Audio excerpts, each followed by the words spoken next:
Hello everyone, जय हिंद। Welcome to my channel KC nursing classes. तो फ्रेंड्स, आज हम इस बुक का दूसरा टॉपिक देखेंगे। पहले हम ब्लड टॉपिक देख रहे थे, और अगर आप लोग ब्लड टॉपिक से प्रीवियस ईयर क्वेश्चंस नहीं बनाए हैं तो प्लेलिस्ट में जाकर ज़रूर देख लीजिएगा। और आज हम दूसरा टॉपिक देखेंगे। दूसरा टॉपिक है हमारा मिडवाइफरी का फीमेल रिप्रोडक्टिव सिस्टम, और यह कॉम्पिटिटिव हैंडबुक ऑफ नर्सिंग है। और इसमें किसी भी नर्सिंग के कॉम्पिटिटिव एग्ज़ाम के प्रीवियस ईयर क्वेश्चंस दिए गए हैं। और कौन सा कॉम्पिटिटिव एग्ज़ाम, जैसे कि आप देख सकते हैं एम्स, DSSB, PGI, या फिर स्टेट के किसी भी नर्सिंग एग्ज़ाम, या अभी नर्सिंग सुपरिटेंडेंट के पोस्ट पर नर्सिंग में जो वैकेंसी आई है उसके लिए भी इसमें प्रीवियस ईयर क्वेश्चंस दिया गया है। तो मेनली अभी हम उसी को फोकस कर रहे हैं। तो ये देखिए, आज का हमारा टॉपिक है फीमेल रिप्रोडक्टिव सिस्टम, जो कि मिडवाइफरी का है। तो चलिए स्टार्ट करेंगे हम प्रश्न नंबर 1 से। पहला प्रश्न है हमारा, vaginal canal normally has. Vaginal canal normally has क्या होगा? कैसा एनवायरनमेंट होता है उसमें? वेजिनल कनाल में एल्कनिल होगा या एसिड होगा या न्यूट्रल होगा? कैसा एनवायरनमेंट होता है? तो वेजिनल कनाल में एसिड एनवायरनमेंट होता है। ऑप्शन नंबर ए इसका सही उत्तर हो जाएगा। Vaginal canal normally has an acid environment. और यह क्वेश्चन आप देखिए RPSC राज नर्सिंग ट्यूटर 2009 में पूछा गया है। अगला प्रश्न देखिए, एक हेल्दी वुमन में वेजिना के ऊपरी 2/3 भाग में रहने वाले ऑर्गेनिज्म को क्या कहते हैं? एक हेल्दी वुमन है, उसके वेजिना के ऊपरी 2/3 भाग में रहने वाले ऑर्गेनिज्म को क्या कहेंगे? तो क्या कहेंगे? डोडरलिन्स बैसिलस। ऑप्शन नंबर बी इसका सही उत्तर हो जाएगा। और यह प्रश्न ESIC स्टाफ नर्स 2016 में पूछा गया है।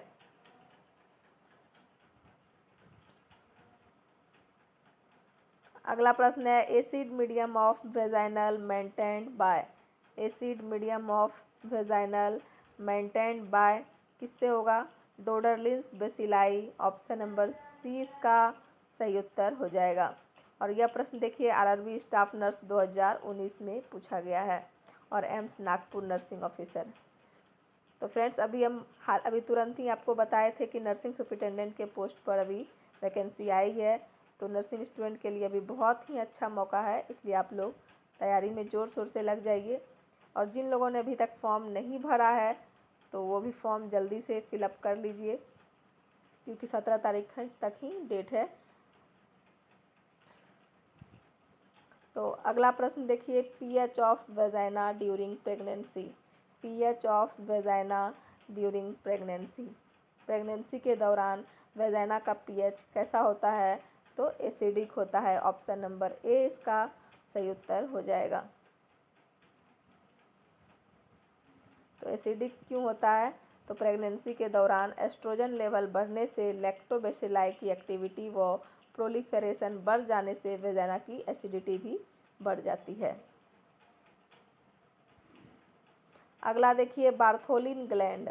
बार्थोलिन ग्लैंड की ओपनिंग किस में होती है? बार्थोलिन ग्लैंड की ओपनिंग किस में होती है? तो वेस्टिब्यूल में होती है। ऑप्शन नंबर डी इसका सही उत्तर हो जाएगा। बार्थोलिन ग्लैंड की ओपनिंग वेस्टिब्यूल में होती है। अगला देखिए,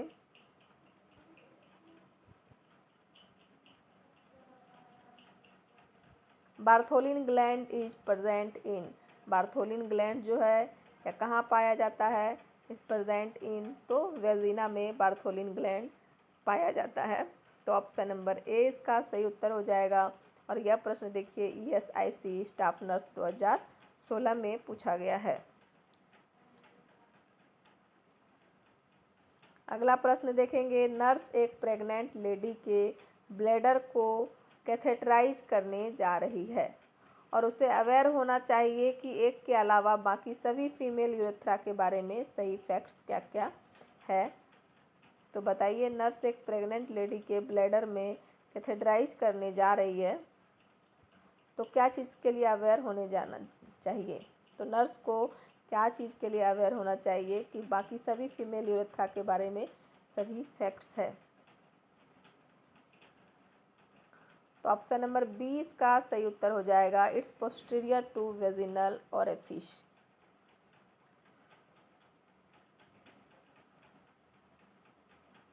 अगला प्रश्न देखेंगे,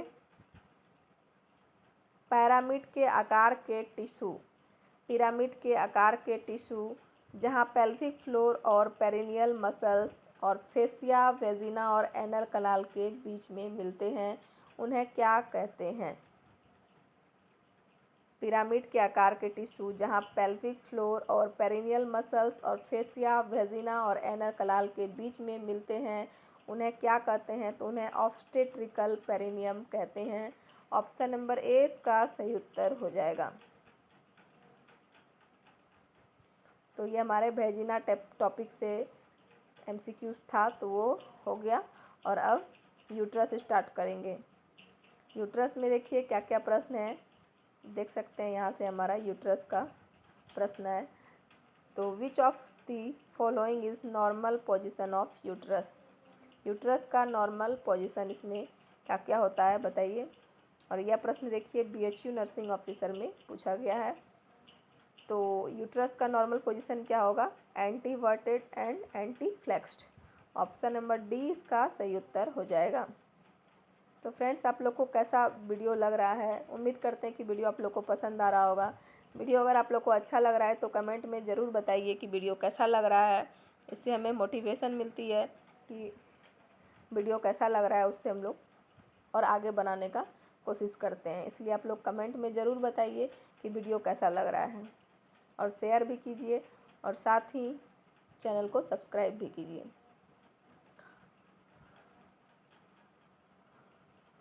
आगे का प्रश्न देखेंगे, वेजिना के रिलेशन में यूट्रस का फॉरवर्ड बेंडिंग होना कहलाता है। वेजिना के रिलेशन में यूट्रस का फॉरवर्ड बेंडिंग होना क्या कहलाता है। तो एंटी फ्लेक्शन कहलाता है। ऑप्शन नंबर ए इसका सही उत्तर हो जाएगा। और यह एम्स रायपुर स्टाफ नर्स में पूछा गया है। अगला है uterus with depression. Uterus with depression at the fundus is called. Uterus with depression at the fundus is called. तो आर्कुएट यूट्रस इसको कहेंगे। ऑप्शन नंबर ए इसका सही उत्तर हो जाएगा।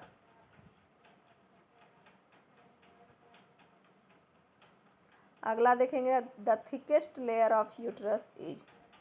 यूट्रस का थिकेस्ट लेयर को क्या कहेंगे। The thickest layer of uterus is. और फ्रेंड्स, ये देखिए, ये भी प्रश्न आरआरबी स्टाफ नर्स में पूछा गया है। मैं इसलिए आपको ये बताती हूँ कि ये कहाँ पूछा गया है, क्योंकि अभी मैं आरआरबी स्टाफ नर्स के लिए ही आपको मेनली ये वीडियो बना रहे हैं। नर्सिंग सुपरिटेंडेंट के पोस्ट जो आई है उसके लिए ही। तो इसलिए देखिए, इसमें सभी नर्सिंग कॉम्पिटिटिव एग्जाम के दिए गए हैं, लेकिन यह आरआरबी में भी पूछा गया है। तो इसलिए आप और ध्यान से इस वीडियो को देखिए। The thickest layer of uterus क्या होगा, मायोमेट्रियम। ऑप्शन नंबर बी जो है यूट्रस का थिकेस्ट लेयर होता है। तो इसलिए ऑप्शन नंबर बी इसका सही उत्तर हो जाएगा। अगला देखिए, which one of the following, which of the following is the mucous lining of uterine cavity. Which one of the following is the mucous lining of uterine cavity. तो उत्तर हो जाएगा इंडोमेट्रियम। अगला प्रश्न है, यूटेराइन पेसमेकर कहाँ स्थित होता है। यूटेराइन पेसमेकर जो है यह कहाँ स्थित होगा। तो यह कॉर्नुआ ऑफ यूट्रस में यूटेराइन पेसमेकर स्थित होता है। ऑप्शन नंबर ए इसका सही उत्तर हो जाएगा। अगला प्रश्न देखेंगे, what is the normal size of uterus. तो यहाँ पे दो ऑप्शन ही दिया गया है, बाकी ऑप्शन और यहाँ देखेंगे। What is the normal size of uterus. तो देखिए, यूट्रस का नॉर्मल साइज क्या होता है? 7.5 × 5 × 2.5 सेंटीमीटर। ऑप्शन नंबर डी इसका सही उत्तर हो जाएगा।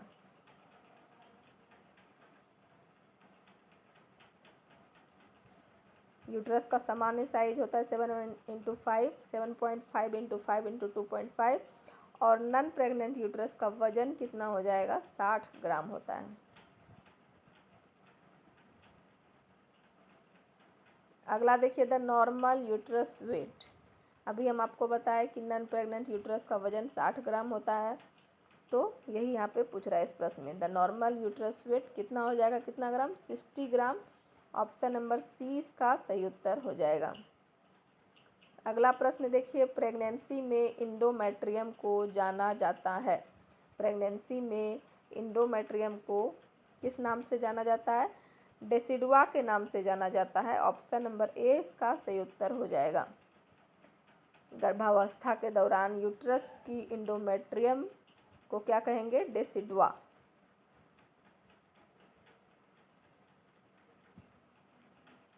अगला प्रश्न देखिए, fertilized ovum.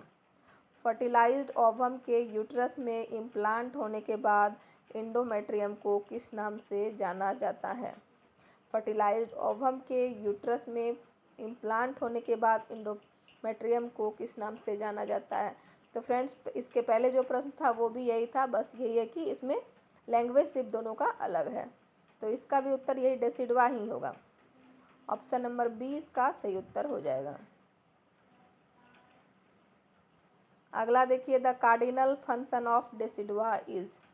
The cardinal function of decidua is, तो उत्तर हो जाएगा option number D, maintenance of pregnancy. Decidua का कार्डिनल फंक्शन क्या होगा? Maintenance of pregnancy. अगला देखिए, corpus cervix. Corpus cervix ratio up to 10 year of age, तो क्या रेशियो होगा? 2:1। Corpus cervix ratio up to 10 years of age is 2:1। अगला प्रश्न है, the length of cervix is. The length of cervix is क्या होगा? 2.5 सेंटीमीटर।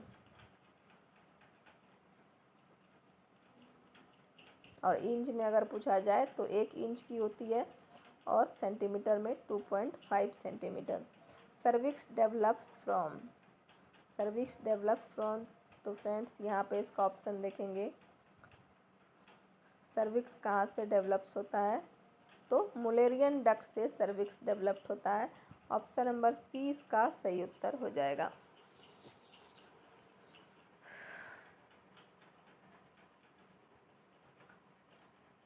अगला क्या है? फैलोपियन ट्यूब और ओवरी के बारे में है। किसके बारे में है फ्रेंड्स? फैलोपियन ट्यूब और ओवरी। तो प्रश्न क्या है हमारा? Fallopian tube is lined by which epithelium?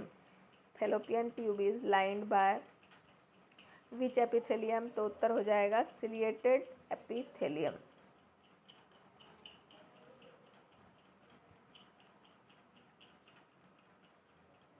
अगला प्रश्न देखिए, the length of the fallopian tube.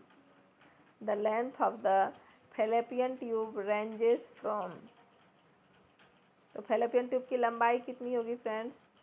तो लंबाई है 7 से 12 सेंटीमीटर। और यह प्रश्न जो है एम्स पटना नर्सिंग ऑफिसर में पूछा गया है। अगला देखिए, peg cells are seen in the. Peg cells किसमें सीन होगा? इंटेस्टाइन, फैलोपियन ट्यूब, स्टोमक या वेजिना, तो इसका उत्तर हो जाएगा fallopian tube. Option number C.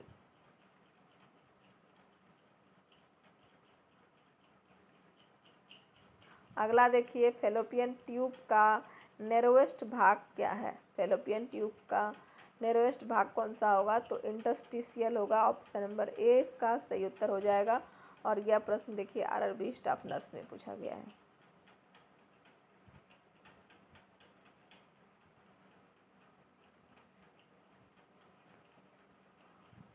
अगला प्रश्न है, the longest portion of the fallopian tube is. The longest portion of the fallopian tube is. Narrowest था हमारा इंटरस्टिशियल और लॉन्गेस्ट क्या हो जाएगा, ampullary portion. Option number D इसका सही उत्तर हो जाएगा। और अगला प्रश्न है, the function of fallopian tube is. The function of fallopian tube. Fallopian tube का फंक्शन क्या होगा, तो occurrence of fertilization. Option number C इसका सही उत्तर हो जाएगा, अकरेंस ऑफ फर्टिलाइजेशन।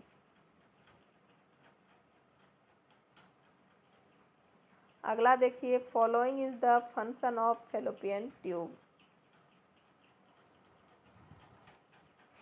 इन चारों में से फेलोपियन ट्यूब का फंक्शन क्या होगा, mobility of fertilised ovum. Option number D इसका सही उत्तर हो जाएगा। अगला है, x-ray study of the fallopian tube is known as. X-ray study of the fallopian tube is known as salpingography. Option number A इसका सही उत्तर हो जाएगा, x-ray study of the fallopian tube is known as सल्पिंजोग्राफी। तो friends, कैसा लग रहा है आप लोग को वीडियो, कमेंट्स में ज़रूर बताइए। वीडियो अगर अच्छा भी लग रहा है तो वो भी बताइए, अगर कुछ गलती भी हो रहा है तो वो भी कमेंट्स में ज़रूर बताइए, ताकि हम कमेंट्स पढ़ के जान सकें कि आप लोग का रिस्पॉन्स कैसा है, ताकि हम आगे का वीडियो अच्छे से बना सकें। इसलिए आप लोग कमेंट्स ज़रूर करें और चैनल को सब्सक्राइब भी कीजिए और ज़्यादा से ज़्यादा शेयर कीजिए, ताकि जो भी आपके फ्रेंड्स हैं उनके पास भी हमारा वीडियो पहुंच सके। इसके साथ ही अगला क्वेश्चन है, फीमेल बॉडी के कौन से पार्ट में जाइगोट का विकास होता है। फीमेल बॉडी के कौन से पार्ट में जाइगोट का विकास होता है, तो उत्तर हो जाएगा फेलोपियन ट्यूब। फीमेल बॉडी के फेलोपियन ट्यूब में जाइगोट का विकास होता है।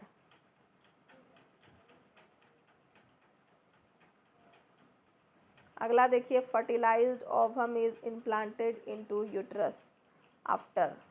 Fertilised ovum is implanted into uterus after कितने दिनों के बाद, तो 7 दिनों के बाद जो है यह फर्टिलाइज्ड ओवम जो है यूट्रस में इम्प्लांट हो जाता है।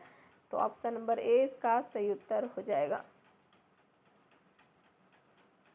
अगला देखेंगे, ओवरीज के बारे में कौन सा कथन सही नहीं है। ओवरीज के बारे में कौन सा कथन सही नहीं है, तो ओवरीज संख्या में 2 होती है, यह तो सही है। एस्ट्रोजन का सिक्रीशन करना ओवरीज का महत्वपूर्ण कार्य है, यह भी सही है। टेस्टोस्टेरोन का सिक्रीशन करना भी ओवरीज का महत्वपूर्ण कार्य है, यह नहीं होगा। तो यही हमारा कथन जो है यह गलत होगा। तो उत्तर है ऑप्शन नंबर सी।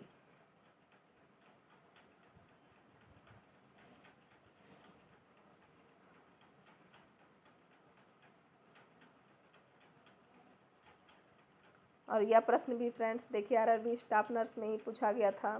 तो इसमें गलत कौन सा था, टेस्टोस्टेरोन का सिक्रीशन करना भी ओवरीज का महत्वपूर्ण कार्य है, यह हमारा गलत है। यह ओवरीज का कार्य नहीं होके बाकी किसका होगा, टेस्टिस का कार्य होगा। अगला देखिए, which of the following is the common site of fertilization. Which one of the following is common site of fertilization. Fertilization का कॉमन साइट क्या होगा, तो ampulla of fallopian tube. Option number A इसका सही उत्तर हो जाएगा। अगला प्रश्न है friends, fertilization of ovum in female takes place in. Fertilization of ovum in female takes place in, तो उत्तर हो जाएगा ऑप्शन नंबर सी, यूट्रस।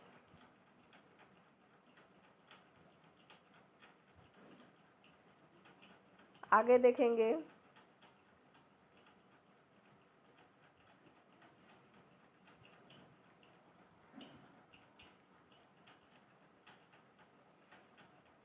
सॉरी इस प्रश्न का उत्तर हम क्या बता दिए थे, fertilization of ovum in female takes place in uterus नहीं होगा फ्रेंड्स, इसका उत्तर होगा ओविडक्ट।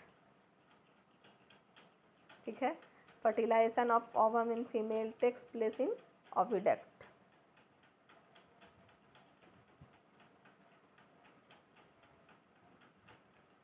अगला देखिए, different menstrual cycle. Different menstrual cycle में निकलने वाले दो ओवा का फर्टिलाइजेशन होना किस नाम से जाना जाता है? डिफरेंट मेंस्ट्रुअल साइकिल में निकलने वाले दो ओवा का फर्टिलाइजेशन होना जाना जाता है सुपरफिटेशन के नाम से जाना जाता है। तो ऑप्शन नंबर ए इसका सही उत्तर हो जाएगा। अगला देखिए, the process of fusion. The process of fusion of the spermatozoon. The process of fusion of the spermatozoon with the mature ovum is called fertilisation. Option number C इसका सही उत्तर हो जाएगा। अगला देखिए, ovulation is defined as. Ovulation is defined as rupture of Graafian follicle. Ovulation is defined as rupture of Graafian follicle. Option number B इसका सही उत्तर हो जाएगा।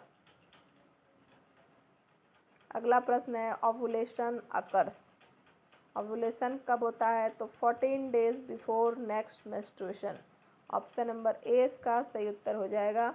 Ovulation occurs at 14 days before next menstruation.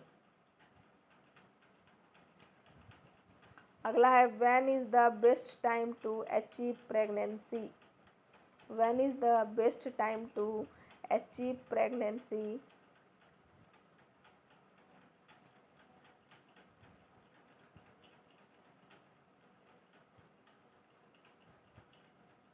तो इसका उत्तर हो जाएगा option number D, 14 days before the next period is expected.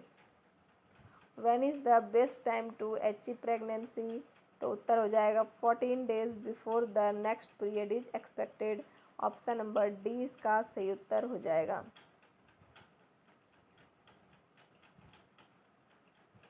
अगला है, मानव में 28 दिन के ओवेरियन साइकिल। मानव में 28 दिन के ओवेरियन साइकिल में कौन से दिन ओव्यूलेशन होता है? तो 14वें दिन होता है। ऑप्शन नंबर ए इसका सही उत्तर होगा डे 14। अगला है, ओव्यूलेशन होने के बाद ओवम कितने समय तक जीवित रहता है? ओव्यूलेशन होने के बाद ओवम 12 से 24 घंटा तक जीवित रहता है। ऑप्शन नंबर बी इसका सही उत्तर हो जाएगा।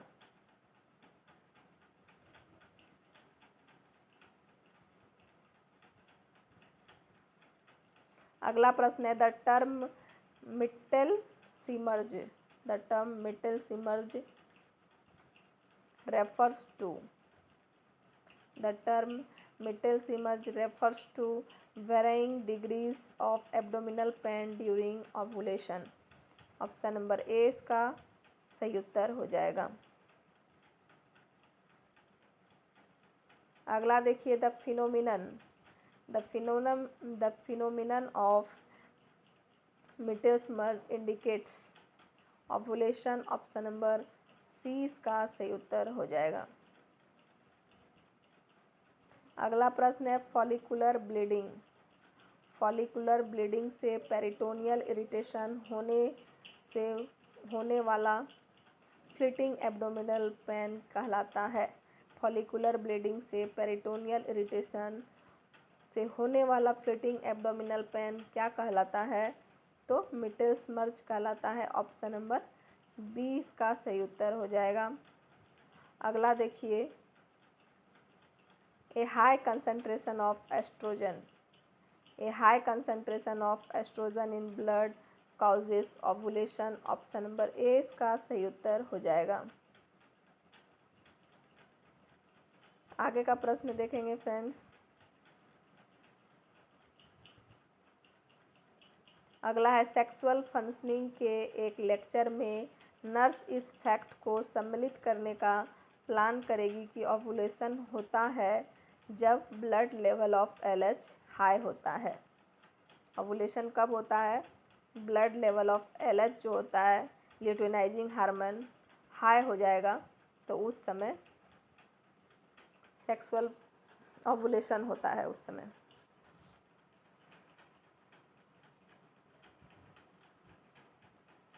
अगला है LH surge occurs. LH surge occurs कब होगा? 24 hours before ovulation. Option number C इसका सही उत्तर होगा।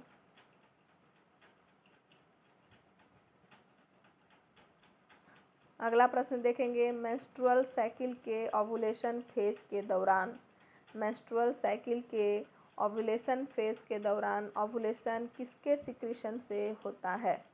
तो ल्यूटिनाइजिंग हार्मोन LH के सिक्रीशन से होता है। ऑप्शन नंबर डी इसका सही उत्तर हो जाएगा। और आज का अंतिम प्रश्न है, ओवुलेशन कराने के लिए चॉइस ऑफ ड्रग क्या है? ओवुलेशन कराने के लिए चॉइस ऑफ ड्रग तो क्लोमिफिन है। ऑप्शन नंबर ए इसका सही उत्तर हो जाएगा। क्लोमिफिन जो होता है यह ओवुलेशन कराने के लिए सबसे अच्छा ड्रग है। ऑप्शन नंबर ए इसका सही उत्तर हो जाएगा। तो फ्रेंड्स, वीडियो समाप्त करेंगे, आज हम यहीं तक देखेंगे। अगर आप लोग को वीडियो अच्छा लगा हो तो वीडियो को लाइक कीजिए, कमेंट कीजिए और ज़्यादा से ज़्यादा शेयर कीजिए और हमारे चैनल को सब्सक्राइब भी कीजिए ताकि हमारे वीडियोस का नोटिफिकेशन आपके पास समय से पहुंच सके। और कमेंट्स में ज़रूर बताइए आप लोग कि आप लोग को वीडियो कैसा लगा। धन्यवाद, मिलते हैं अगले वीडियो में।